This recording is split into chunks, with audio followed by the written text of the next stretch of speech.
Rasulullah SAW mengatakan ketika anak beliau ya dimandikan, beliau merintahkan, mandikanlah beliau, maknanya begitu, demikian begitu ya, mandikanlah dia sebanyak 3 kali, ya 5 kali atau secukupnya.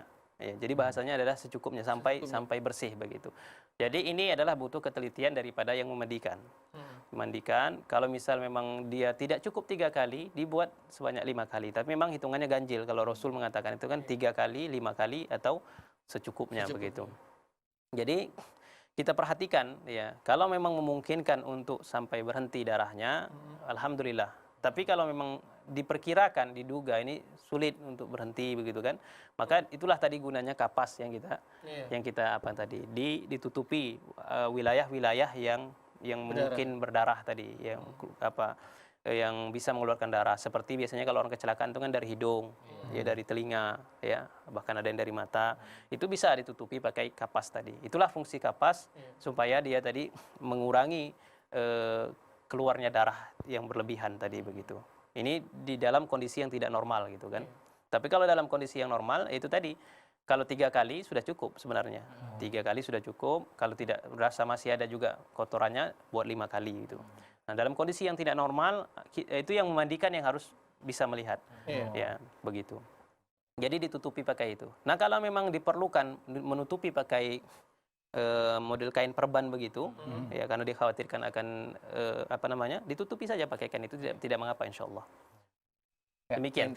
Waktu masih ada? Masih ada waktu? Masih ada? Masih asik kita. Ustaz, ada yang modelnya Ustaz di make upin Ustaz. Oh iya. Di make upin, didandani gitu loh Ustaz. Boleh nggak itu Ustaz atau memang dianjurkan? Wallahu taala alam, mungkin bisa saja orang yang melakukan ini tadi berdalil dengan dalil idza kafana ahadukum falyuhassin kafanahu. Ya, apabila salah seorang dari kalian mengkafani saudaranya, maka hendaklah dia memperbaiki, memperindah kafannya. Mungkin bisa jadi berdalil situ, tapi sebenarnya tidak ada contoh perbuatan yang dilakukan oleh para sahabat dari Rasul. Para sahabat itu tidak ada didandani, itu si mayit tidak ada didandani begitu. Bahkan anak beliau, putri Rasulullah SAW, itu tidak didandani ketika beliau diurusi jenazahnya begitu. Nah, hanya saja memang rambut yang panjang itu dikipang di belakang begitu. Tapi tidak di make up, tidak begitu. Namun dikasih wewangian, itu saja. Ada waktu masih?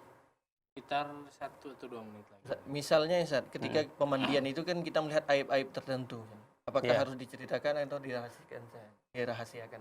Ya, itu sudah harus dirahasiakan. Kan tidak boleh menceritakan aib. Bahkan terjadi ya. Bahkan yang hidup saja aibnya tidak boleh kita ceritakan, ya kan? Apalagi orang yang sudah meninggal, ya. Tak boleh menceritakan aibnya. Banyak juga yang terjadi, kadang-kadang ada diceritakan seperti itu. Ya, itu termasuk sesuatu kesalahan yang besar ya.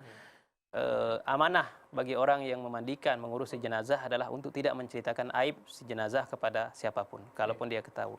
Bahkan diusahakan semaksimal mungkin si pengurus jenazah ini tadi tidak melihat aib tersebut.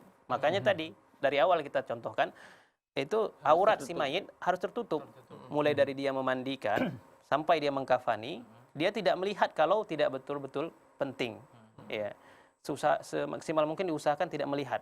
Apalagi istilahnya bagian-bagian yang paling aurat bagi si mayit itu usahakan jangan sampai terlihat oleh orang yang mengurus jenazah tadi.